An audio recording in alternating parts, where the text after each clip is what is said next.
Well, hello, good people, and Eagle and 49er fans. Mark Holmes here, and as always, I appreciate each and every one of you guys, as well as you ladies. We are here at Joe Boo's Man Cave outside.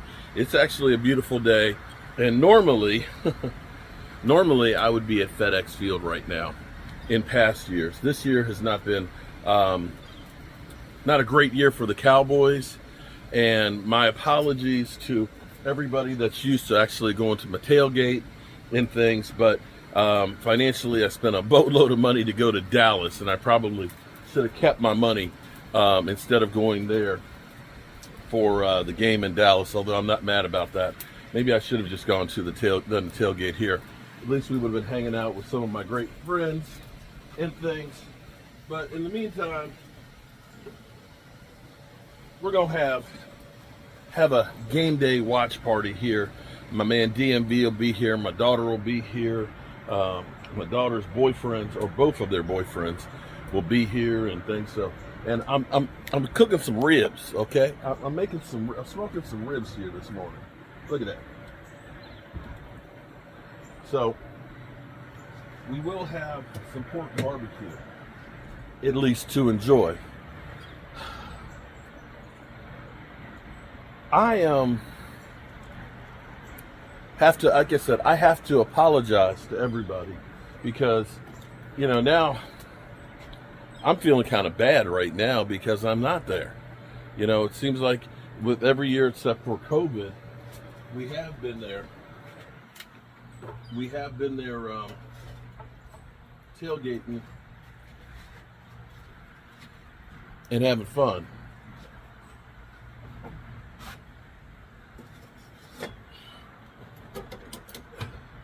But I want to explain, for me, what Cowboys Washington means for me. And it's been a lifetime of ups and downs with the Cowboys, and a lot more downs lately. Ups and downs with what used to be a rivalry. Unfortunately, what's been happening the last 30 years or so is either one team has been decent and the other one has just sucked ass, or neither of them are any good. And neither of them have been good enough to be where we used to be, which is winning Super Bowls. Between the Cowboys and the Eagles, that's 8 Super Bowls that were won. And I want to say 13 of the Super Bowls, 13 of the 58 Super Bowls have been with the Cowboys and Washington in them. That's insane when you think about that. Wow. And sadly, the state of the Cowboys, it's just not good.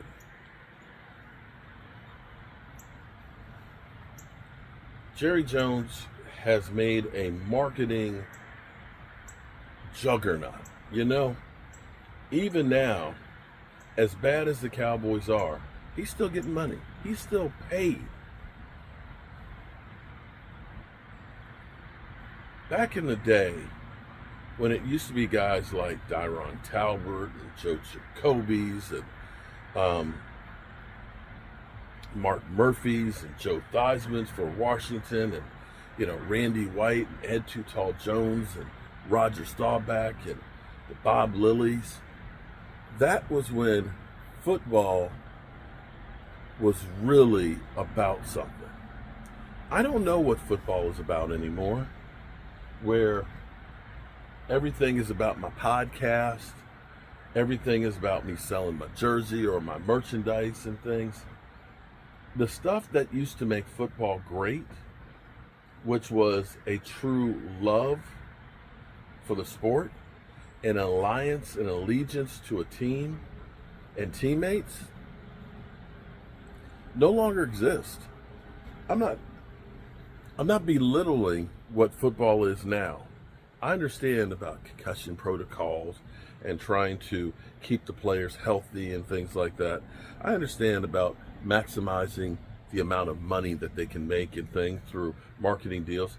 They've got better opportunities to make more money than a lot of the old players ever did.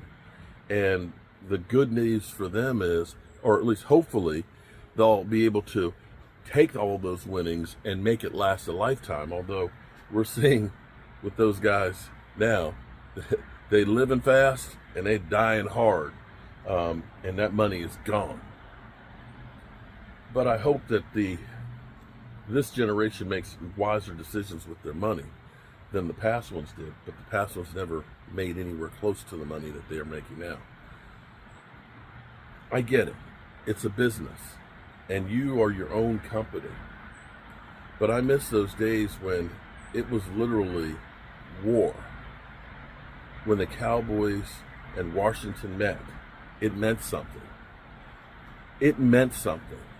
And those guys played like their life was dependent on it. You know, for me, my brother, Greg, is a Washington fan, and him and my dad every week have, little $20 bets on, Cowboys game and Washington game and everything else, and bragging rights.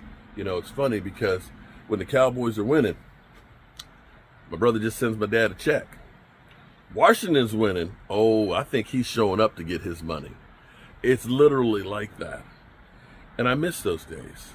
I miss those days of thinking about the Dallas Cowboys and being a Super Bowl champion and literally having chances to. In my heart, I knew this season was going to be a disaster. I knew we did not have the horses for the fight. I knew this. I've said it over and over again and begged and pleaded and hoped and prayed that the Joneses would go out there and do the right thing, and then you don't want to disappoint and be, the Mr. Negativity guy. Oh, there's my dad. He's calling for his picks. Hold on. Well, my dad said, I can't turn down 10.5 points. He's going to take the Cowboys and the over. I said, the Cowboys ain't going to score no points. So you're going to be relying on the Commanders to score all the points to get the over. But he said, hey, well, if that's the end of it, that's the end of it. But I apologize to everybody because, I'm part of the problem of helping to sell the shit and be optimistic about the Cowboys. I love the team. I love the team. I love the time that I have spent in my life on that team. It just hurts where they are right now. But it is what it is. All right, got some more work. I got to get my sauce. Got to make my sauce for the barbecue. Peace.